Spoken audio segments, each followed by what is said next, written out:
Nawaita mambo nafikiri matatu. La kwanza ni kutoa salamu za mwaka mpya.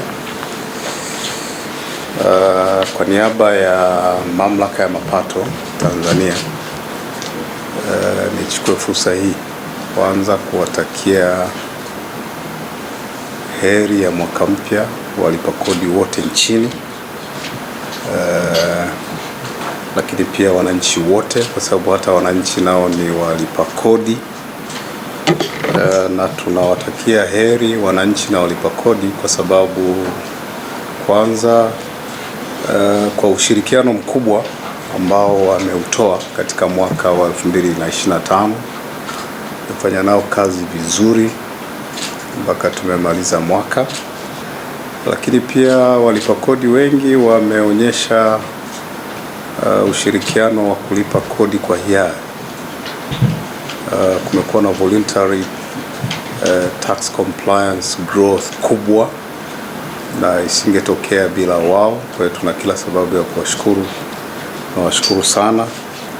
Lakini tulikuwa na madawati ya kuwezesha biashara nchi nzima, tulishirikiana nao katika kuwezesha biashara mbalimbali katika mwaka wa 2025.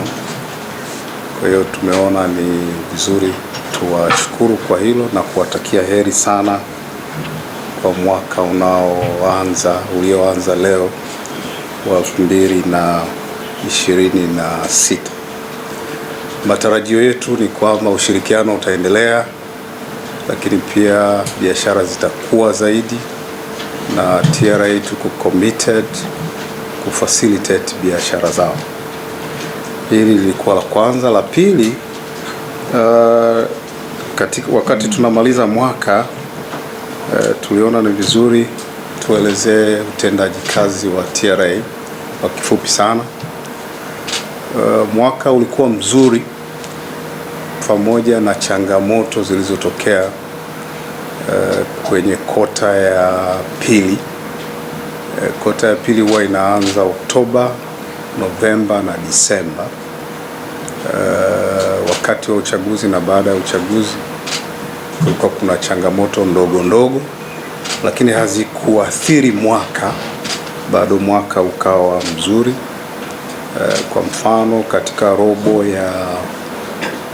ya kwanza tulishatoa taarifa yetu. Robo ya pili ambayo imeisha jana usiku, tulikuwa tunapaswa tumejipima kwa vigezo vingi, vigezo vya ulipaji kodi wa hiari, vigezo vya kuwasilisha taarifa, vigezo vya kulipa kodi kwa wakati, lakini mwisho wa siku yote unayapima kwa kiasi ambacho kinapaswa kukusanya.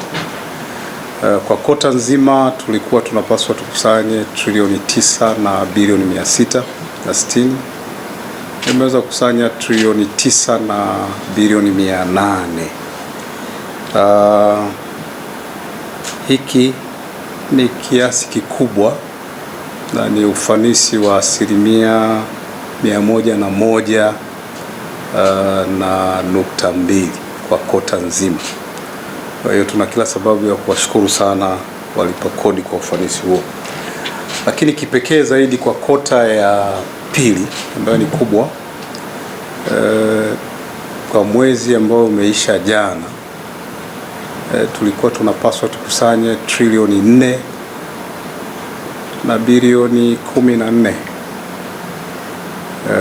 Lakini mpaka tunamaliza jana usiku tumeweza kukusanya trilioni 4 na bilioni 130, ambao ni ufanisi wa 102.9. Lakini kiasi hiki ni kikubwa na ni mara ya kwanza kukusanywa na nchi, kwa maana ya TRA ambao ni wakala wa nchi, kukusanya trilioni 4 na bilioni 130 kwa mwezi mmoja. Mwaka jana mwezi kama huu tulikusanya trilioni 3 na bilioni 500. mwaka huu tumeweza kukusanya trilioni 4 na bilioni 130. Kuna ongezeko la karibu bilioni 600. Ni kiasi kikubwa, na kiasi hiki kimefanya wastani wa kukusanya sasa umepanda kutoka trilioni 2 na bilioni 700 mpaka kufika trilioni 3 na bilioni 130 kwa mwezi. Haya ni mafanikio makubwa ambayo tumeweza kuyafikia, na haya mafanikio yasingefikiwa bila walipa kodi wote nchini kujitoa kulipa kodi kwa hiari.